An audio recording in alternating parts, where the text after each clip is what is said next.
Welcome to Provoking Peace, a podcast by the Sisterhood of Salam Shalom, where we bring Muslim and Jewish women and our allies into conversation to explore what it really takes to build peace in ourselves, our communities, and our world. We go beyond the headlines to speak with people who are living this work every day: activists, educators, artists, faith leaders, and more. We're here to ask bold questions, listen deeply, and invite you to join us in disrupting assumptions and stereotypes, one Muslim and One Jewish woman at a time.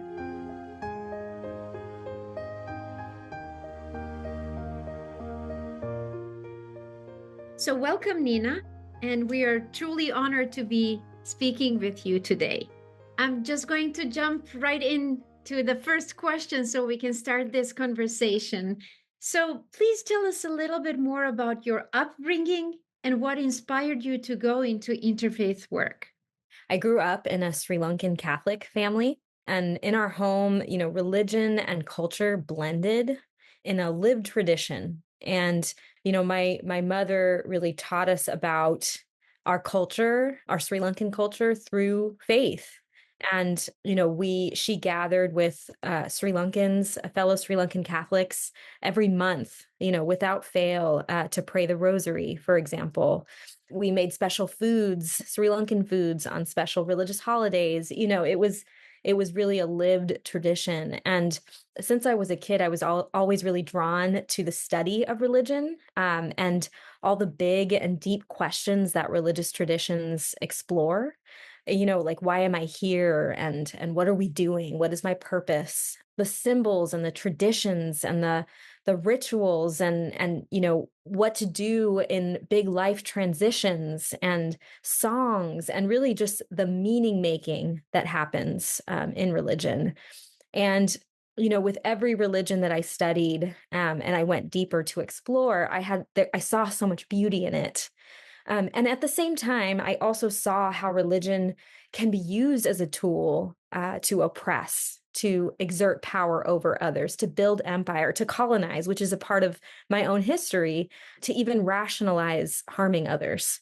As a student, I was most interested and moved by how religion and faith can be used as a tool for positive social change.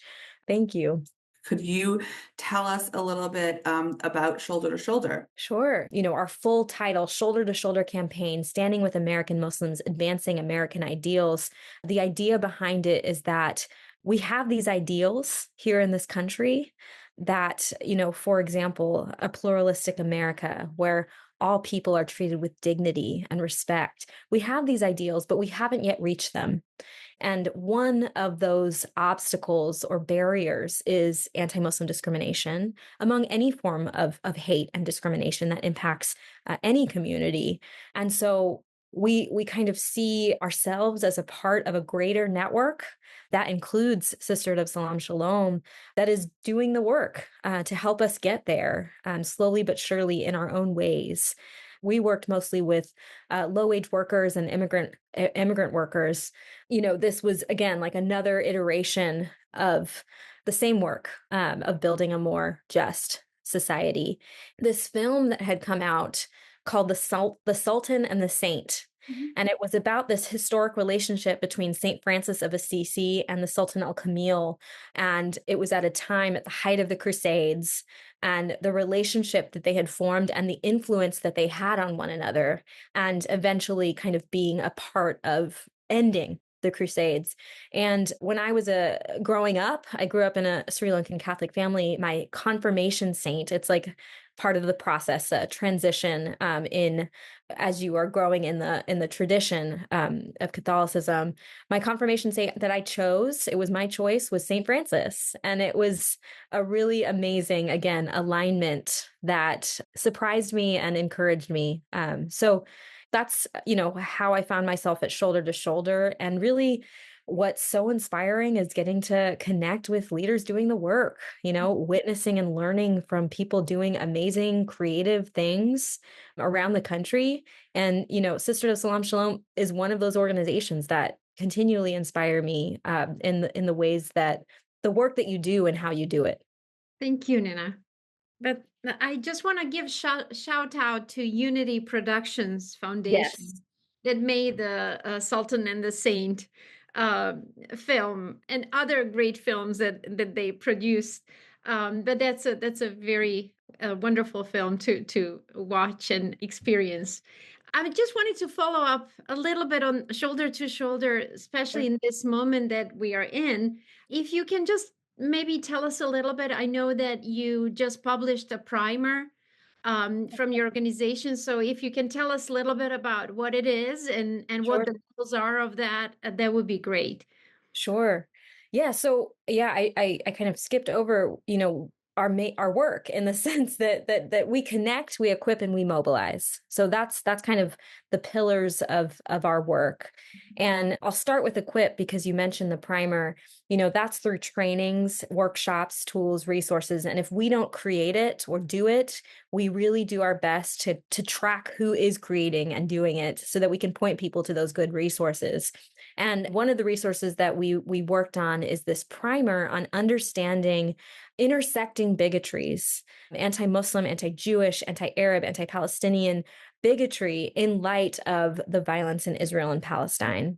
And we created this. It was like many years in the making, actually, but especially more important after the violence of October 7th and the violence that has occurred since, to help people understand that while we might be standing from different vantage points, while we may be holding different definitions of these forms of hate and bigotry, while we may be getting our information from different places, while we may be having different experiences of trauma and dealing with those experiences of trauma in different ways, we still can align on some very basic values. And the core to me of this document is human dignity. And it's not conditional.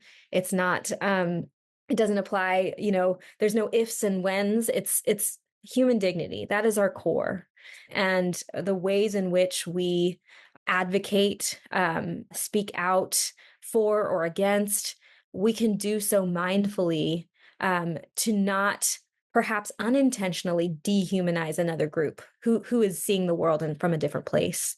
And so that we hope is helpful. We hope that it's a starting point. It's nowhere near complete or perfect, but it's one tool among many that we hope is helpful for people, as we know that faith communities have been navigating this time, and it's been challenging. It's been really, really challenging. And so that's one. I mean, we have, since 2018, we have designed and worked with many leaders and experts and organizations to put together what we call our Faith Over Fear Countering Anti-Muslim Discrimination training. And this was particularly designed for people of faith, clergy, and lay leaders to help talk to each other about the issues.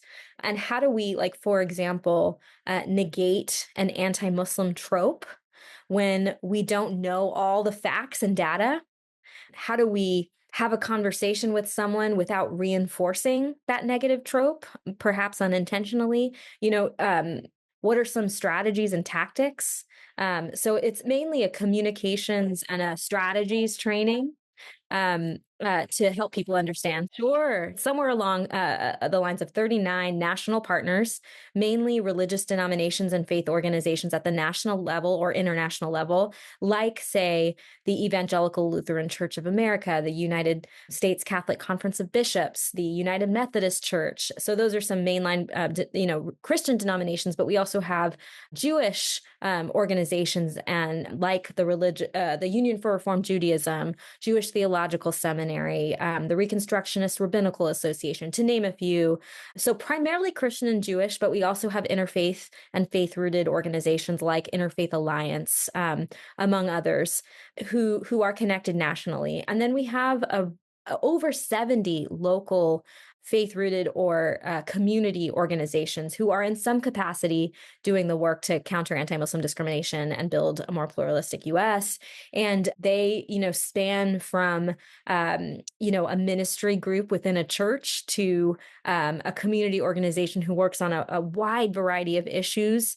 So primarily Christian and Jewish, but also really beyond Baha'i, Buddhist, Hindu, you name it, who are a part of our network and also beyond to help them understand anti-Muslim discrimination and counter it. And when it comes to who we work with in, to design and to present and, look through our resources, or even to who we track the resources that they develop, is the broader ecosystem of, there's many different acronyms, BAMEMSA, AMEMSA, MASA. There's all these different acronyms, but really Muslim, Arab, Sikh, South Asian, Palestinian, all like those that have been impacted by these issues, the Sikh community, which people don't often know, have borne a lot of the brunt of Islamophobia and anti-Muslim bigotry. The first hate crime after 9/11, hate crime murder, was a Sikh man, Balbir Singh Sodhi. And so we help communities connect the dots to intersecting forms of bigotry, and also to recognize the specificity of Islamophobia and anti-Muslim discrimination. And that's who we work with. And I mentioned the equip of our work. We also connect. So one of the perhaps fun ways that we do our work is through our annual Ramadan campaign, where we map a nationwide listing of interfaith iftars around the country to encourage interfaith connections during Ramadan and share a meal, quite simply. And one year we even went on a Ramadan road trip and visited 5 different iftars in the American Southeast, and they were all quite different, and showing the diversity of American Muslim communities and the ways that people gather. Some are small, some are with the mayor and in the convention center. It's really incredible to see, and it tells the story of American Muslims that we don't often hear. Finally, with mobilizing, it's really sharing out opportunities to support or push back against a particular policy per se, or a narrative that we see in the media, for example, that we want partners to be aware of and to address in their unique vantage points. And the idea is that we all have a role to play. Anti-Muslim discrimination is not just a Muslim issue, but one that impacts us all. And it's the same goes for any form of bigotry: anti-Jewish, anti-Black, anti-immigrant, what have you. It's not just meant to be the responsibility of the community that's impacted. Rather, it really, truly is all of our responsibilities, especially when we have access to communities that those groups don't, and have trust in those communities to make an impact. So, that's a little bit about what we do and how we do it. That's fantastic. I just want to be invited to that road trip for Ramadan. Yes. And Yes, we can do please. podcasts from these. Absolutely. A podcasting road trip for Ramadan. I think that sounds amazing. Let's do it. Let's do it. Sounds amazing. Allie and I are ready, packing our bags already. Yes. So you did say something about this, but I just wanted to go to, you, Nina, and your background, and it looks like you're bridging many worlds in your own work, your own faith, your background, different faith-based organization, and all of it is advocating for communities of a specific faith tradition, right? So can you just tell us a little bit, how do you work on building rapport and trust with the communities that are center of your work, Muslim communities, and then, connect them with, you did talk a little bit about connection, but how do you approach Muslim communities and build that rapport and trust? And I think this is a question that is relevant to many interfaith communities, right? So it would be great to hear from you in your experience. Sure. I mean, it's a great question. I think the first thing that comes to mind is it's not necessarily me it's like a we. Mhm. And, I really, I'm grateful to serve in this role. And I am not the first to have served in this role. And, I am so grateful to our founders and to all the leaders, the previous executive directors, and the executive committee leadership of Shoulder to Shoulder for really laying the groundwork and for continuing to bring the organization to the times, continually. And I think that it's a mixture of relationship building, showing up, being genuine, being consistent. I think one of the ways in which Shoulder to Shoulder was able to be founded was through the relationships that were built, not in times of crisis per se, but in just regular times every day. And then also in that ecosystem of Muslim-led, Muslim-serving, Muslim-adjacent organizations, not everyone agrees. Not everyone is on the same page. Not everyone has the same theory of change. There's tensions, there's personality differences, there's all kinds of things. And that's okay, and for us, the approach that we're trying to take is meeting people where they're at, recognizing again the baseline human dignity. Anti-Muslim discrimination is a form of dehumanization, and we all believe and can agree on human dignity, and we will resist the ways, the iterations, and the ways in which it shows up in our society. And and that, yeah, it's okay that we have different of perceiving the world and doing the work. And it's long term. And so like when we're thinking about the many issues we care about, and we might have deep disagreements with others on their perspectives on that issue. If we really do believe in changing hearts, minds, and actions on the issues we care about, we have to have conversations with people who are different and who are seeing the world differently. If we're only talking to people who we agree with and who are on the same page, then how do we expect to make change?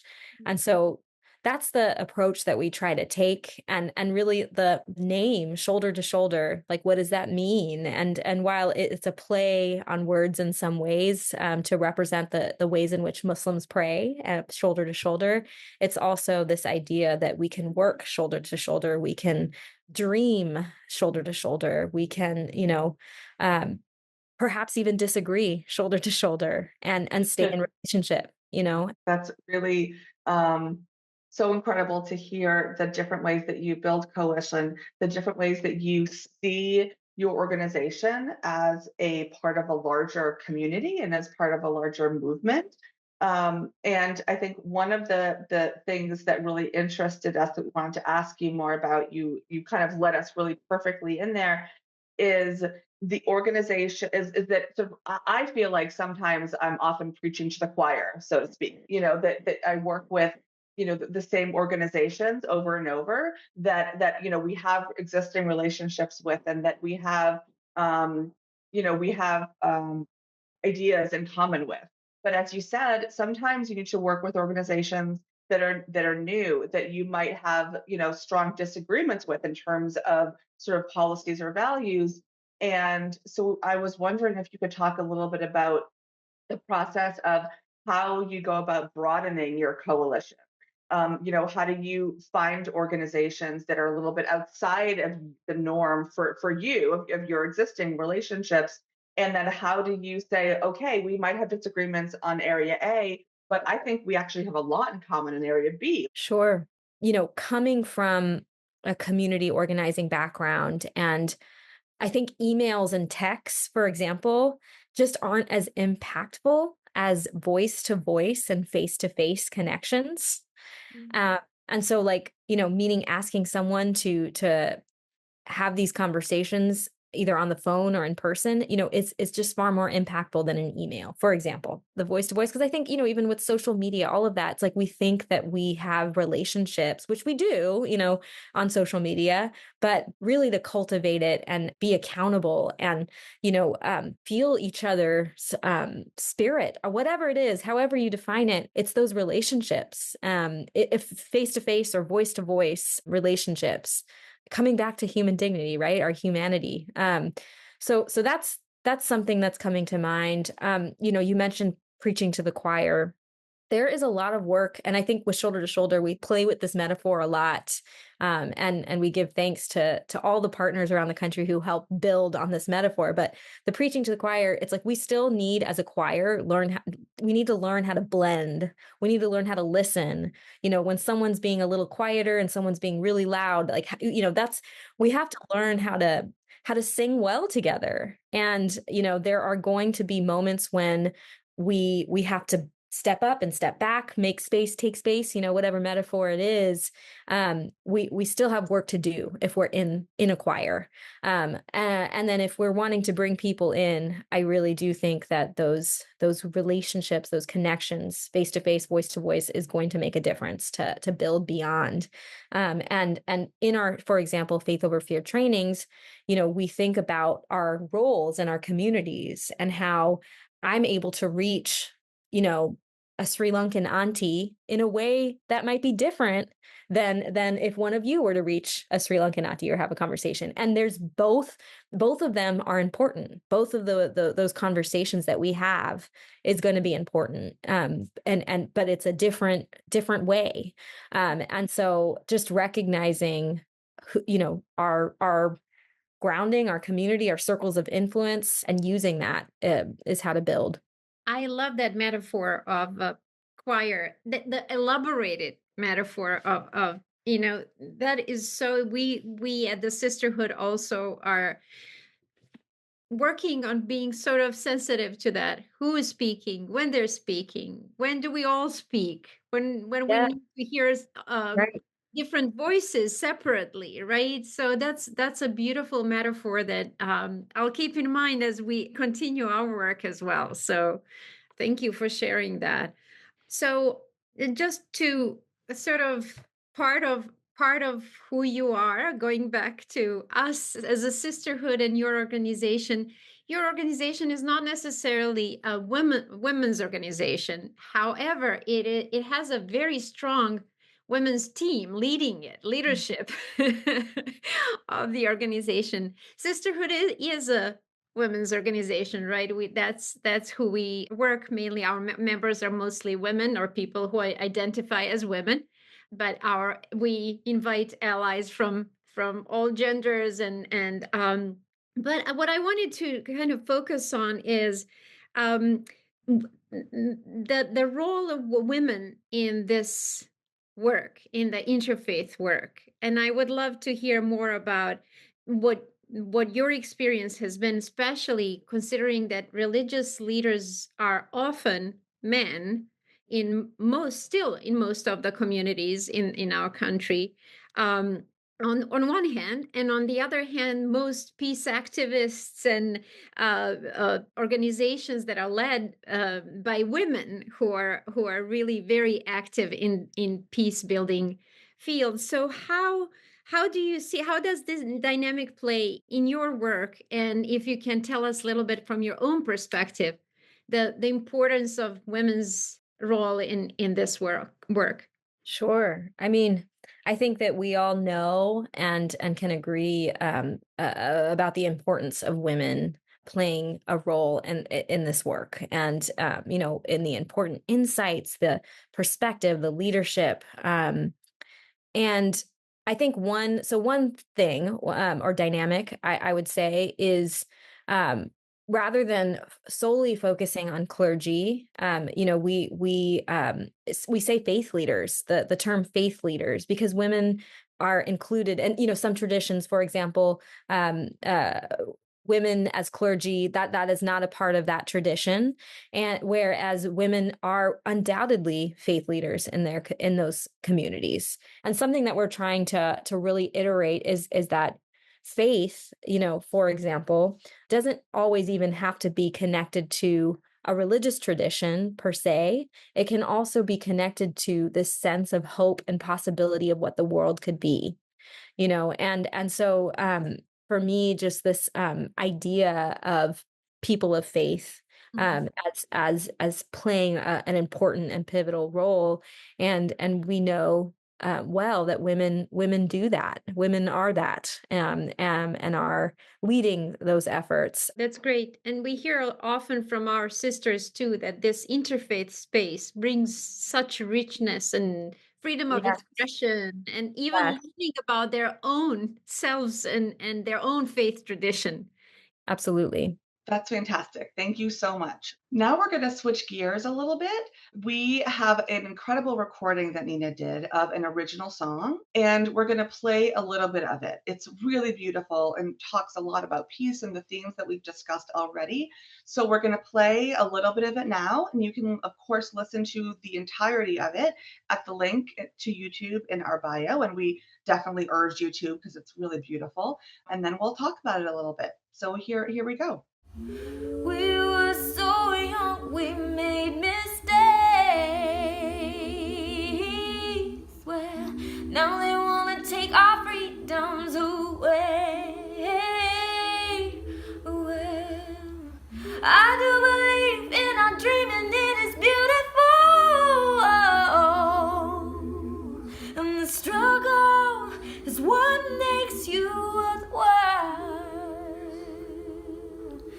I still love you. I still love you. I still love you. I do. Won't you walk with me? Stand by my side. The brightest of days, the darkest of nights. I love you. I do. We shall overcome. Oh, love is liberation. Don't give up the fight. No, we can make it right.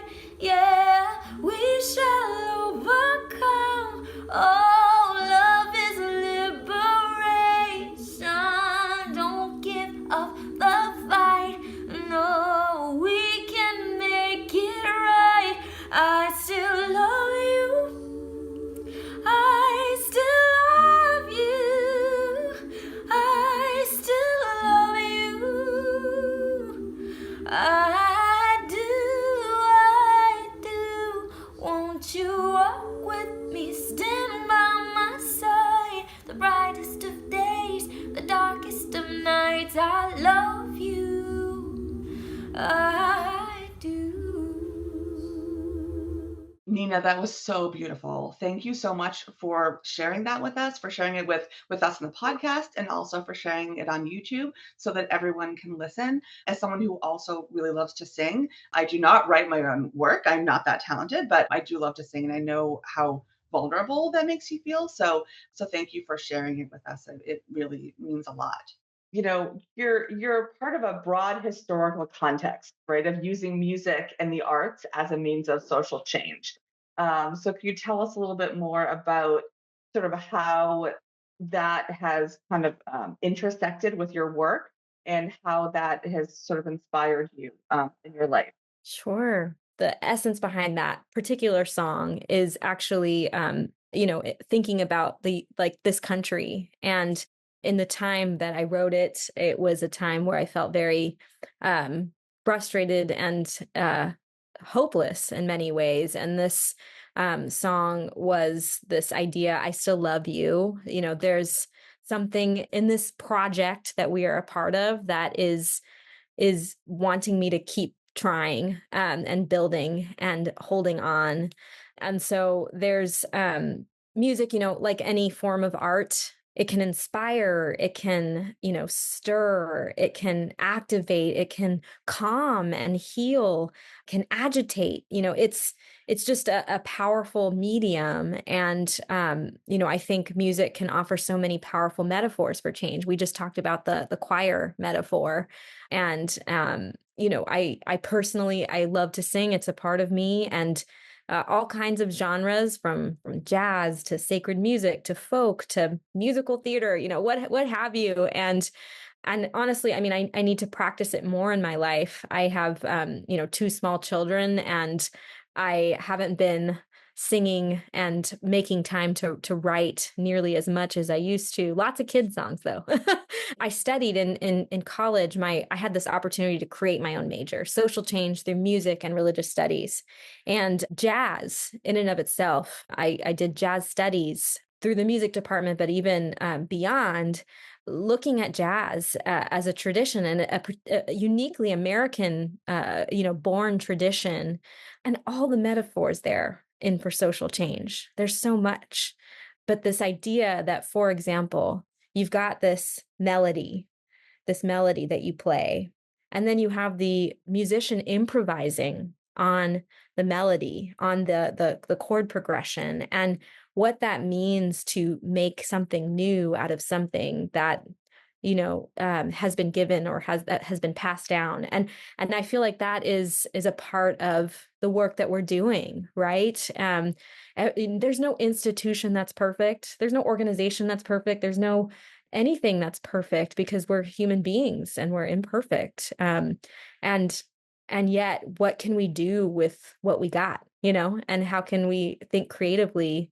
And I think that's kind of, I'm inspired by that whole thought. And I think for myself, I want to bring it more into my work. I think I've heard people say often that love is a choice. Mm, And I think and I believe that strongly, especially when there's difficult things going on, and when the people that you love and the institutions you love and the faith you love and the country you love, doesn't always make the choices that you would make for it, and that you still choose to love it and to sort of to stay there, to still be there. And I think that really is reflected in your song as well. It's really beautiful. thank you. So we come to our two questions that we want to ask of each one of our guests at the end of this. And Allie, what is your question to Nina? My question is, we kind of touched on it a little bit, but what keeps you at the table? What keeps you engaged? What keeps you potentially hopeful? What is it that helps you wake up in the morning, stay engaged in the work that you're doing? Yeah. Yeah. I think one of the first things is my kids, and kids in general, little ones, and the lessons that they bring just by being with wonder and wide-eyed curiosity and creativity, and kind of this like not being reserved, this carefreeness. I don't know. There's so many lessons that I think are so beautiful that children remind us. I think prophetic voices and perspectives and movements keep me in the work, and there are so many. I think I have a deep, kind of inner spiritual belief that one of my most important purposes here on earth is to love. And you mentioned love, I really do believe that. And, when I was a kid, it's funny if you know me, but I used to imagine what the possibility of being a nun. And it's funny if you know me, because I love worldly pleasures, and yet the beauty of it to me is this idea that I have of what it means to live a life of prayer, to really become prayer, and to transfer energy, do the work of transferring energy as much as you can, to take in suffering and to breathe out love, just this idea of transferring energy. And, I really do feel like I am moved by the goodness and the kindness and the courage of people that I get to witness and encounter through the work. And I think all of those things kind of keep me at the table. Yeah, I mean, there's so much suffering, there's so many challenges and crises, and yet there are so many people that inspire me in the midst of it all. Thank you. Thank you so much. That was really beautiful. And We're so grateful that you took the time to share your heart and your work with us. I think Tia has a last question for you.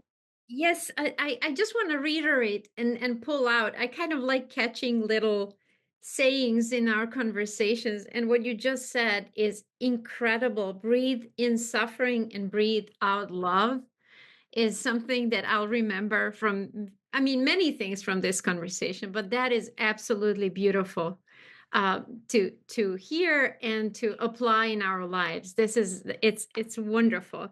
So my question is related. Our podcast is called Provoking Peace, right? And that's very intentional. And one of maybe provocative things is that we have all kinds of definitions of peace, right? Legal definition, is it absence of violence? So what we want to ask of our guests is to speak to what peace means to them. So what does peace mean to you, Nina? Yeah, no, it's a really amazing question. And I mean the top things that come to mind that, as you ask it, um, you know, loving myself and loving my neighbors. A term that I'm still thinking about, but I've come across in the last actually week or two, is structural love as opposed to structural violence. Mm. And so that's coming to mind as like, what is peace, and thinking about structural love versus structural violence. I think peace is a daily moment by moment practice and choice. And it's recognizing our interconnectedness to one another. And I don't believe peace is an absence of conflict, but rather a choice towards conflict transformation, as opposed to conflict management, for example, or conflict resolution, but transformation where all of us are transformed, and by the conflict that is inevitable. And yeah, those are the things that come to mind when I think of what peace means to me. Beautiful. Thank you so much. May we all have peace and justice and love, structural love, right, in our lives. That's beautiful. Thank you, Nina, so much. What a pleasure to be with you and hear these amazing thoughts. Yes, thank you for being with us. Thanks for having me. Thank you. Are there any questions you've always wanted to ask a Jew or a Muslim, but didn't know how or where to go? Ask us at podcast@sosspeace.org. We don't speak for everyone in our communities, but we're happy to give you answers from our own perspectives. And to learn more about the sisterhood, subscribe to the newsletter on our website, sosspeace.org. If this conversation moved you, challenged you, or made you think, we'd love for you to share it, leave a review, and subscribe wherever you get your podcasts. The opinions of speakers and hosts do not always reflect official positions of the sisterhood. All rights to video and audio content belong to the sisterhood. Until next time, keep listening, Keep learning, and keep provoking peace.